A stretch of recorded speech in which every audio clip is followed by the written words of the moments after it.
El buque de carga ruso, Port Olia 4, fue impactado por un enjambre coordinado de vehículos aéreos, no tripulados, UJ-26, de largo alcance, transformando un traslado logístico rutinario en un evento de choque estratégico. En cuestión de horas, miles de toneladas de componentes militares de suministro iraní desaparecieron bajo el mar Caspio, generando pérdidas estimadas en cientos de millones de dólares. Pero el daño financiero solo contaba una parte de la historia. El ataque hizo añicos suposiciones de larga data sobre la seguridad en la retaguardia, exponiendo cómo la distancia ya no garantiza la seguridad en la guerra moderna. Bienvenido a Fronteras sin filtros, donde analizamos los eventos que redefinen la seguridad global. Pero lo que este incidente reveló sobre la guerra moderna es aún más impactante. A las 4:12 de la mañana, mientras la mayor parte de la región aún dormía, 16 vehículos aéreos no tripulados, UJ-26, despegaron de pistas de lanzamiento improvisadas, ocultas en territorio ucraniano. No hubo luces brillantes, motores rugientes, ni una cuenta regresiva dramática, solo breves ráfagas de ruido mecánico, rápidamente absorbidas por el frío aire matutino. Cada dron transportaba una ojiva de 35 kilogramos, no lo suficientemente grande como para parecer un misil, pero sí lo bastante potente como para perforar acero. Su partida fue rápida, disciplinada, casi clínica. Uno tras otro, los aviones aceleraron hacia la oscuridad, desapareciendo en segundos de los sistemas de alerta temprana. Nada inusual apareció. No hubo picos de radar, ninguna firma obvia, solo pequeñas estructuras aéreas compuestas iniciando un perfil de vuelo largo y silencioso. Esto no era una patrulla, ni un barrido de reconocimiento. Era una misión medida en horas, que empujaba los límites de resistencia de la plataforma UJ-26, de una trayectoria de vuelo que se extendía mucho más allá de lo que la mayoría de las defensas clasifican como una amenaza inmediata. Lejos de los sitios de lanzamiento, más allá de las líneas del frente y las zonas de peligro asumidas, un buque de carga ruso descansaba anclado, su tripulación realizando procedimientos rutinarios, sin saber que la primera fase de una operación de ataque ya había comenzado. El objetivo era el buque de carga ruso, Port Olia 4, con un desplazamiento de 700 toneladas brutas y 118 metros de eslora. La embarcación no se parecía a un activo de primera línea. Parecía lo que estaba diseñado para ser, un transportista logístico que operaba lejos del combate directo. Sobre el papel, su ubicación reforzaba esa percepción. Anclado en las profundidades del mar Caspio, el barco se encontraba mucho más allá del alcance tradicionalmente asociado con los sistemas de ataque ucranianos. Aquí no cazaban patrullas navales, y ninguna batería de misiles escaneaba estas aguas. La región había sido tratada durante mucho tiempo como un corredor de retaguardia. Sin embargo, dentro del casco, la carga contaba una historia diferente. Cargados en múltiples compartimentos, había aproximadamente 4.200 toneladas de material militar de origen iraní, cajas de componentes destinados a los drones Shahed-136 y Shahed-238 llenaban las bodegas de almacenamiento, módulos de aviónica, conjuntos de navegación, sistemas eléctricos, 2 sensores giroscópicos. Mezclados con ellos, había envíos de munición de cohetes de 122 milímetros. En términos operativos, el envío representaba capacidad, no inventario.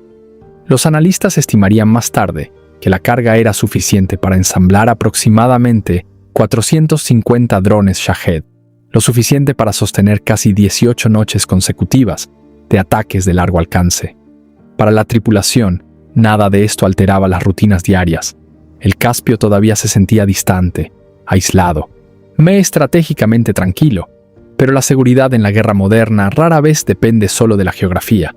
Mucho antes de que los drones despegaran, la operación ya había comenzado en el espacio. Satélites comerciales de radar de apertura sintética, operados por proveedores japoneses, proporcionaron la primera capa de detección. A diferencia de los sistemas de imágenes ópticas, las plataformas SAR funcionan independientemente de la oscuridad, la nubosidad o la interferencia climática. La noche, la niebla y las tormentas no ofrecían ocultamiento.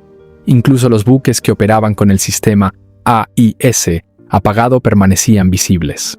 Los reflejos del radar revelaron la presencia del Port Olia 4 con una claridad sorprendente. Los analistas examinaron las firmas del casco, la geometría de la cadena del ancla y la orientación de la deriva. Cada paso del satélite refinaba los datos. Durante 96 horas continuas, el buque fue rastreado a través de 17 pases orbitales separados. Así la incertidumbre de posicionamiento se redujo a menos de 3 metros. Esto no era una simple observación, era una reconstrucción de patrones. Los ciclos de movimiento, las ventanas de anclaje y los microajustes se registraron, compararon y proyectaron hacia adelante.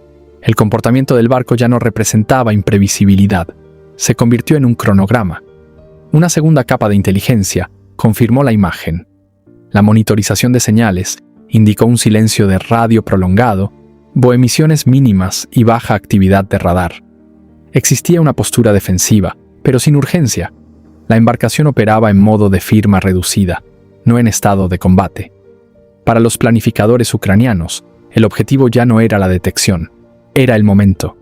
El ataque no ocurriría a la primera oportunidad, sino durante una ventana de ataque calculada, un período en el que la ubicación, el movimiento y los retrasos en la respuesta se alineaban. Cuando esa ventana finalmente se abrió, la misión pasó de la vigilancia a la ejecución. A las 5:03 de la mañana, menos de una hora después del despegue, el plan de ataque ya no era teórico. La plataforma de armamento siguió siendo el vehículo aéreo no tripulado UJ-26ER, seleccionado por su resistencia, baja detectabilidad y penetración de largo alcance. Los parámetros de vuelo se fijaron con precisión. La velocidad de crucero oscilaba entre 140 y 165 km por hora, mientras que la altitud de aproximación se mantenía entre 15 y 50 metros sobre la superficie. El alcance operativo calculado era de aproximadamente 1.500 kilómetros. La resistencia, no la velocidad, definía la capacidad de supervivencia. La navegación se basaba en un sistema de guía híbrido GNSS/INS, lo que garantizaba la continuidad incluso bajo la interrupción de la señal satelital. Cada UAV transportaba una trayectoria inercial preprogramada, eliminando la dependencia de una entrada externa ininterrumpida. El paquete de ataque se dividió en roles funcionales. 13 UAV fueron asignados a vectores de ataque directos. 3 drones de retransmisión mantuvieron la telemetría, la estabilidad de la señal y la conciencia situacional en todo el área de acción. Las prioridades de los objetivos se distribuyeron en 4 zonas estructurales: sistemas de propulsión y ventilación, compartimentos de puente y comando, segmentos de la línea de flotación y vigas de carga, y corredores de negación alrededor de las rutas de rescate proyectadas. El objetivo no era la destrucción inmediata, era una desestabilización controlada, una secuencia de fallas en cascada diseñada para hacer que la embarcación fuera estructuralmente irrecuperable. Casi 5 horas después, los operadores de radar rusos comenzaron a registrar ecos débiles, de baja prioridad, que se acercaban desde múltiples vectores. A las 9:17 de la mañana, el primer dron UJ-26ER alcanzó la zona objetivo. No hubo una explosión dramática, ni una bola de fuego gigantesca. La ojiva detonó contra un conducto de ventilación de popa, rompiendo delgadas placas de acero y enviando fragmentos a través de las rutas de cableado internas. En segundos, el humo comenzó a extenderse por los compartimentos traseros. El segundo impacto siguió casi de inmediato. Un golpe directo a lo largo de la línea de flotación de estribor abrió el casco, forzando la entrada de agua de mar en las secciones inferiores diseñadas para permanecer secas. La inundación no llegó como una ola, se deslizó silenciosa e implacable. Momentos después, el tercer dron se estrelló contra una viga de la escotilla de carga. La tensión estructural se extendió hacia afuera, debilitando las conexiones de carga. La cuarta detonación atravesó un compartimento eléctrico, provocando incendios localizados y cortando circuitos críticos. Esto no era un bombardeo de saturación, era una degradación secuencial del sistema. En menos de 4 minutos y 38 segundos, 3 sistemas esenciales comenzaron a fallar: la energía eléctrica principal, los circuitos de control de daños y la sincronización de las bombas. Las alarmas se activaron en toda la embarcación. Se iniciaron los protocolos de emergencia, pero los tiempos de respuesta ya se estaban colapsando.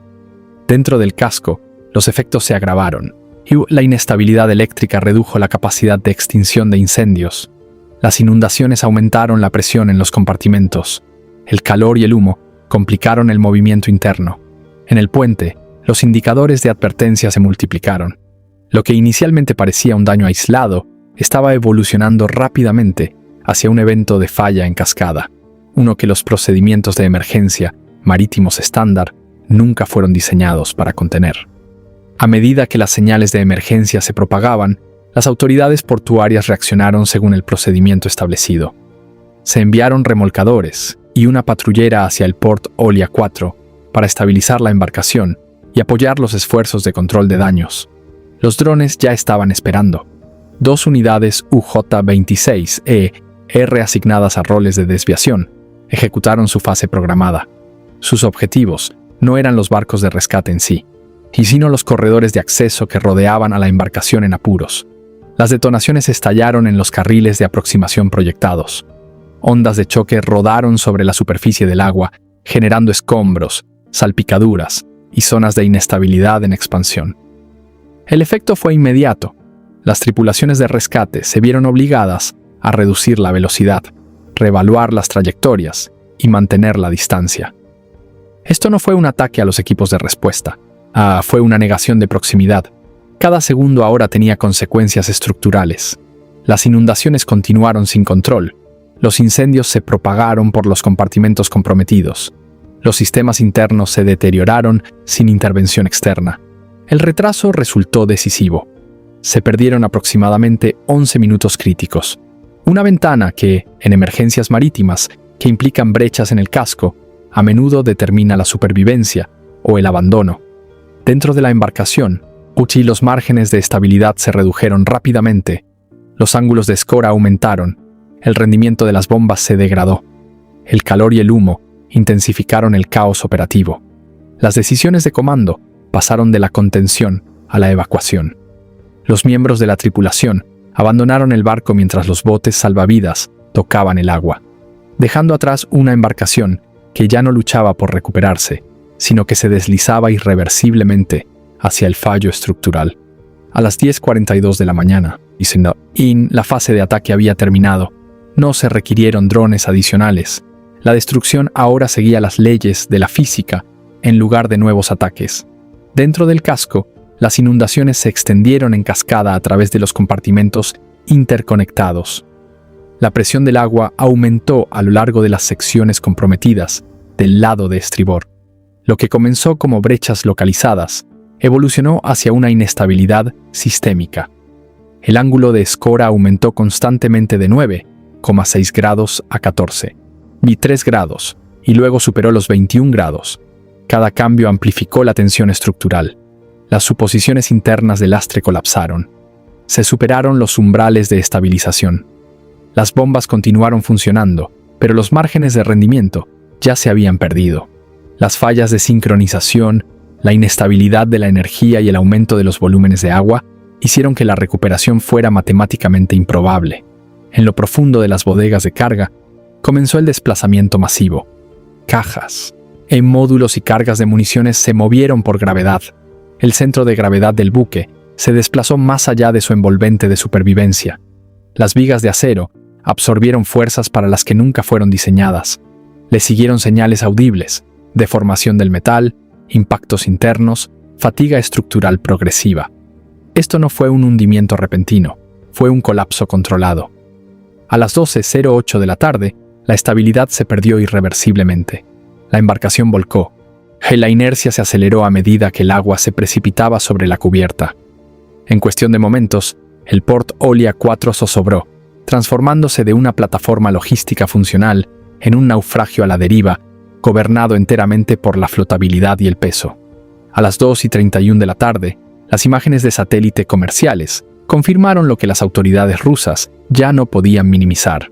El Port Olia 4 ya no era una embarcación dañada, era una pérdida sumergida que descansaba bajo las aguas del Caspio. Sí, la destrucción material se extendió mucho más allá del casco. Aproximadamente 4.200 toneladas de carga militar desaparecieron con el barco. Los analistas estimaron más tarde el impacto financiero en casi $700 $80 millones estadounidenses, sin incluir las interrupciones secundarias.